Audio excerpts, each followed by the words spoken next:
Hi, I'm Michelle and I'm going to talk about the Carnival Cruise Line's case study. The key issue I'll speak about is how can Carnival improve the customer experience to improve loyalty. The facts that will be brought into this discussion is that Carnival believed demographic information was less important than the customer's mindset. They targeted the fun psychographic. About 50% of their customers were repeat customers, and two-thirds of the repeat customers were specific to Carnival.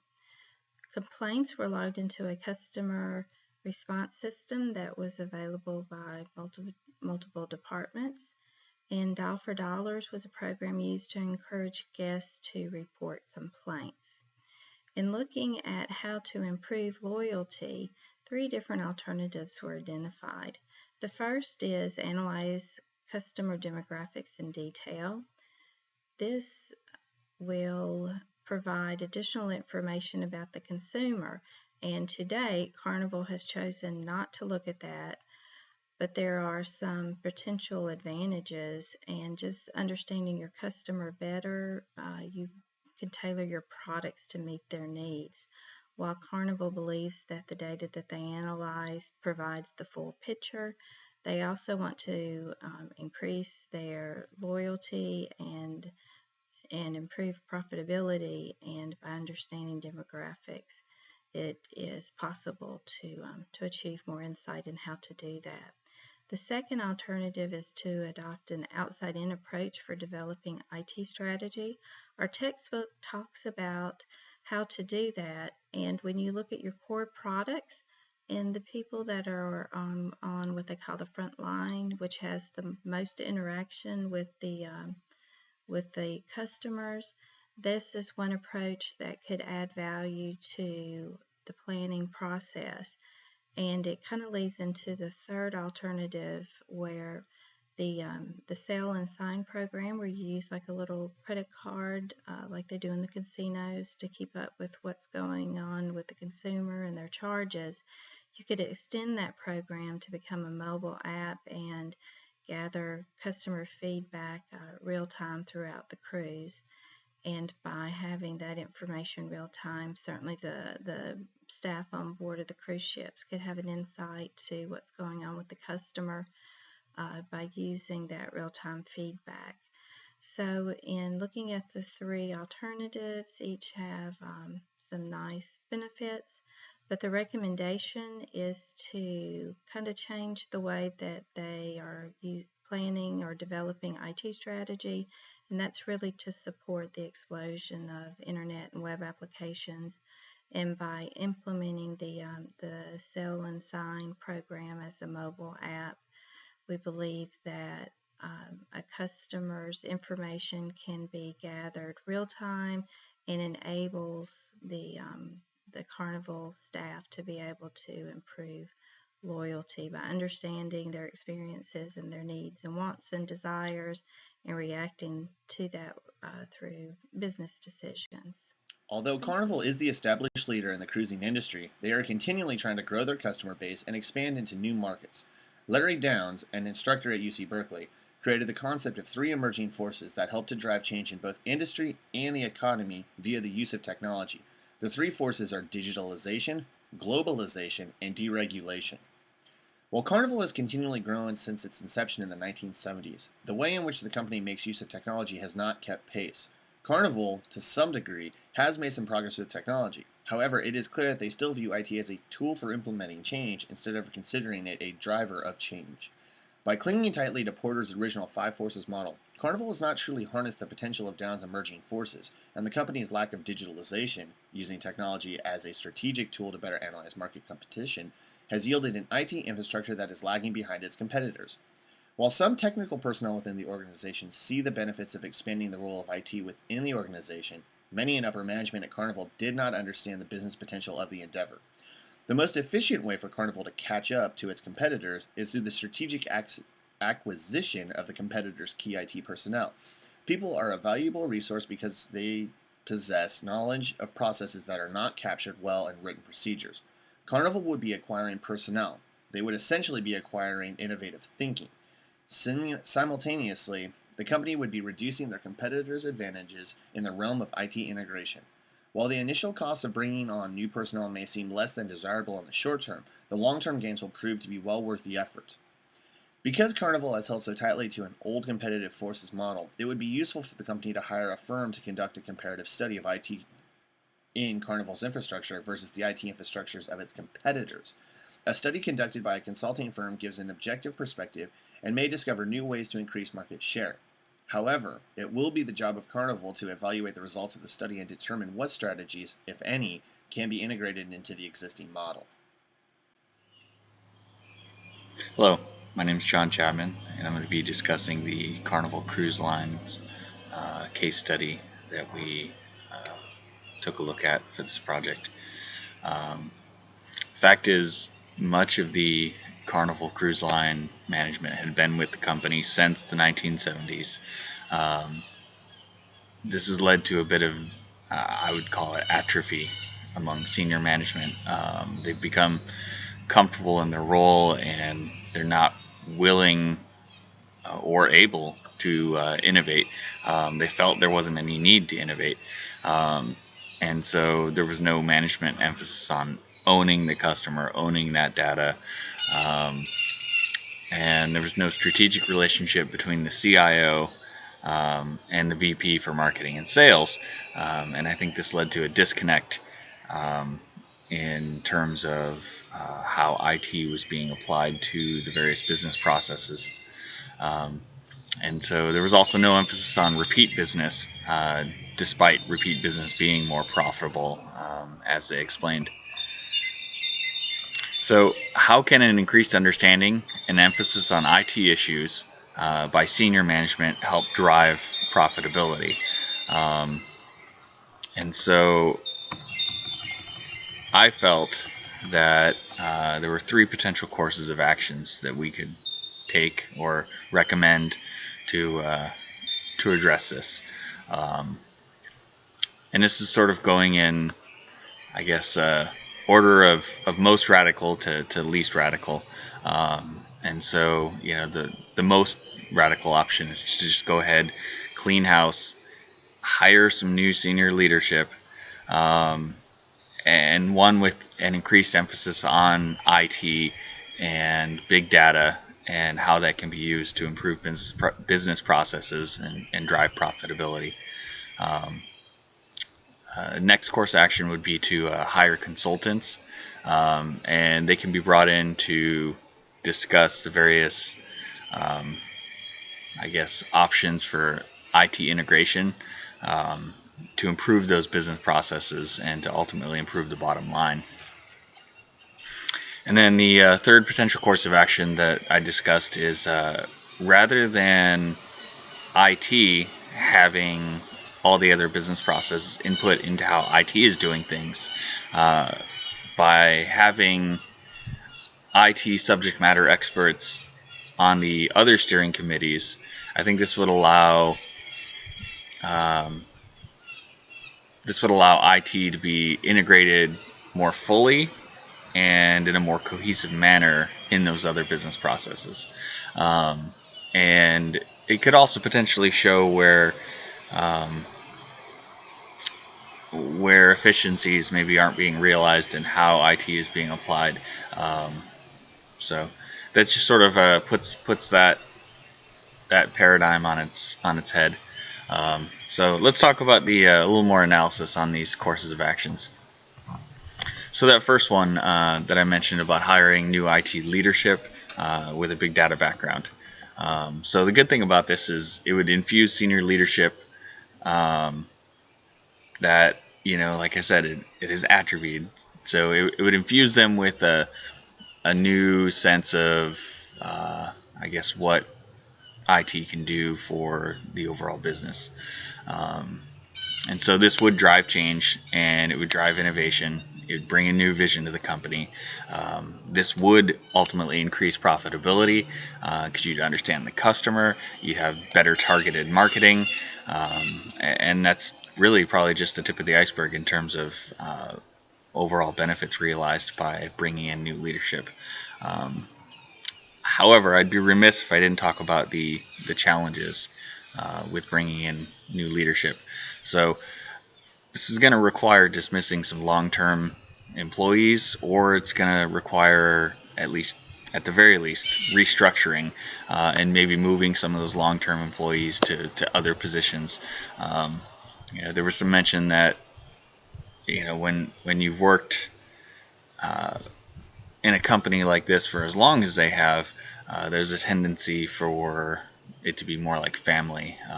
However, just for the sake of shareholders, for the sake of the business, they can't let this family feeling get in the way of ultimately moving the company forward.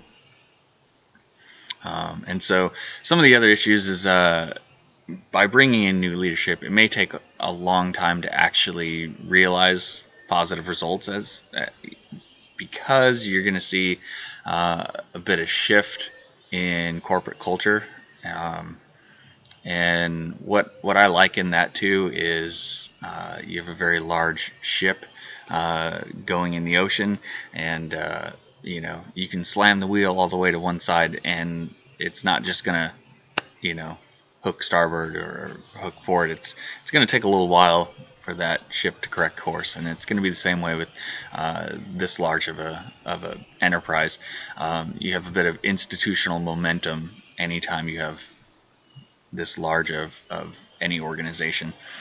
And one of the other potential issues with this is the idea of bringing in new leadership could potentially destabilize other business efforts, other lines of effort that are already in place. So if you were going to go this route, it would definitely take having a very strong transition team and a strong transition plan in place. Moving on, next course of analysis, hire outside consultants. So you could potentially create a culture of driving IT innovation by educating that senior leadership on what IT is capable of. This is relatively easy to implement. You don't have to fire people. You don't have to restructure. Hopefully there wouldn't be any hurt feelings with this one. However, it's going to be expensive, and it may not be as effective overall. You have old dogs in leadership. We're not really sure if we can teach them new tricks. So, moving on, next course of analysis, course of action analysis rather. So the easiest one is probably to create a process for IT to input into all the other business process steering committees. And so the idea behind that is other business process committees will then understand what IT can add to their efforts. And so what's also good about that is then they'll also understand what IT can't do. In my experience, I found that you sometimes have unrealistic expectations by folks that aren't directly involved with the IT effort. They don't really understand what goes into making something happen. It's one of those things that I always say that sure, we can make it happen, but how much do you want to spend and how long do you want it to take? So by having that IT input into the other business processes, you can maybe put a sanity check on that sort of stuff. And then also by IT putting input into the other business processes, you'll have, possible efficiencies that could be realized as a result of that. So there's a couple downsides to this, though. You could have some hurt feelings. Other departments may feel that they're being infringed upon by IT, or that some of their responsibilities being usurped. They may resent the outside input. Sometimes there's territoriality that comes with, sort of owning your business space, especially in a larger organization like this. So, and then the other downside is that it's going to require a large time commitment by IT and possibly more resource and manning as a result. It's certainly not an easy thing to sit in all those meetings and have that input and sort of have the manpower to be able to run that around. And so my recommended course of action is actually a combination of tactics. I don't think any one course of action is really going to solve this. But ideally, there needs to be some hiring of senior leadership that is probably younger, a bit more dynamic, or at the very least just understands technology and IT a bit better. IT has been neglected. It really feels like here, and so by getting some senior leadership that understands that IT contribution to modern business practices, it's going to totally revamp corporate culture and how they do business. And the other thing is that the other part that I would recommend for this course of action is to also introduce the IT input into the other steering committees. I think when you have that IT input along with new leadership, you're going to see business processes rapidly improve. And so, thank you. That's all I have.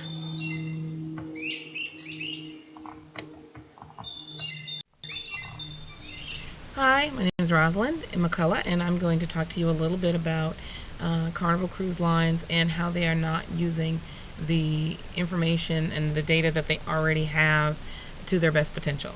So right now what they do is they have a sign and sale card, and each customer can basically use their sign and sale card on board and in lieu of money. It's tied to either a credit card or to an account, and then at the end of the voyage they simply sign themselves out. My light's about to fall, and so I'm just going to go without it. So anyway, they can they can just basically sign out their tab and cash it out. Well, it's great potential for the customer, of course, because then they don't have to worry about cash on board.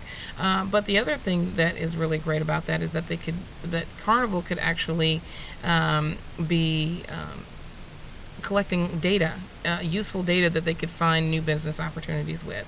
The problem that they're seeing here is twofold.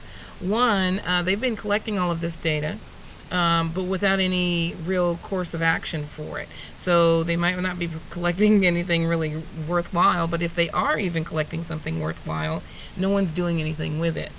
The other thing is that their current organizational structure really doesn't lend itself to using this data in a proactive manner. And we'll talk about that in just a second. So the first thing, the mining of the data. It really, of course you could mine the data, and I think that their original thought was, we'll mine this data for down the line for new customer appreciation and customer opportunities. But really, there's more to that than just, what else can we, do for our customer. There's business development, there's revenue enhancement, and there's database and internet marketing, all three divisions of this company that really have nothing to do with, or are not using this data.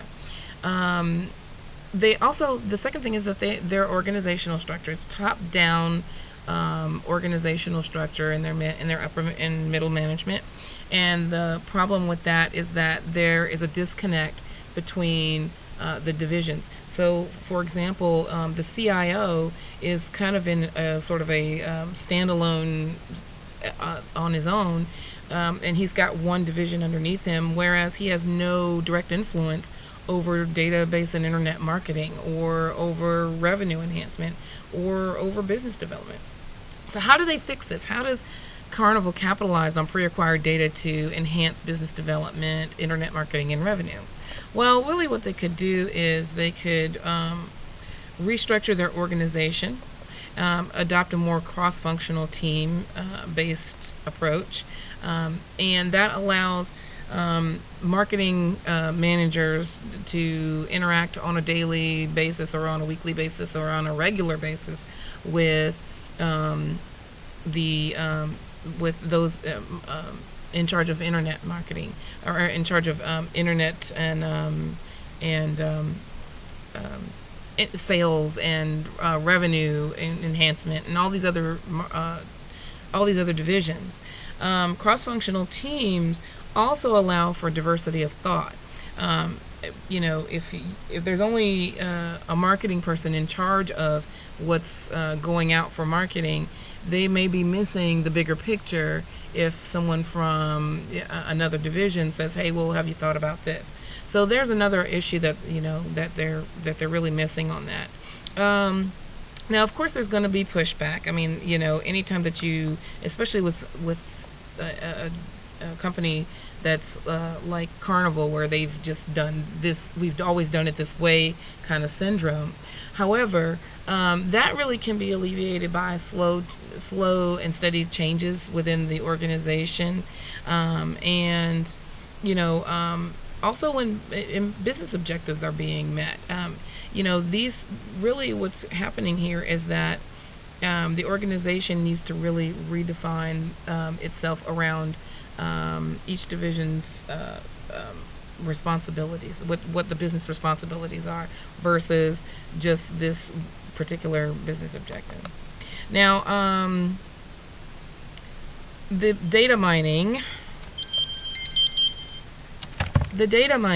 sorry, the data mining aspect of it.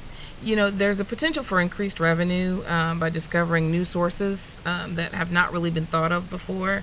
That's the purpose of data mining, right? To discover new things that were before hidden to us. Potentially reducing operating costs. That's a huge one. People always think about revenue increasing, but they never really consider the reduction of waste, which a lot of times in an organization is where the bloat is. The other thing is that it allows them to strategically target pockets of niche customers. Really? Of niche customers. I'm sorry, I got off track. Okay, so it allows them to strategically target pockets of niche customers. The thing about that is that, Carnival really touts themselves as being fun for all kind of thing.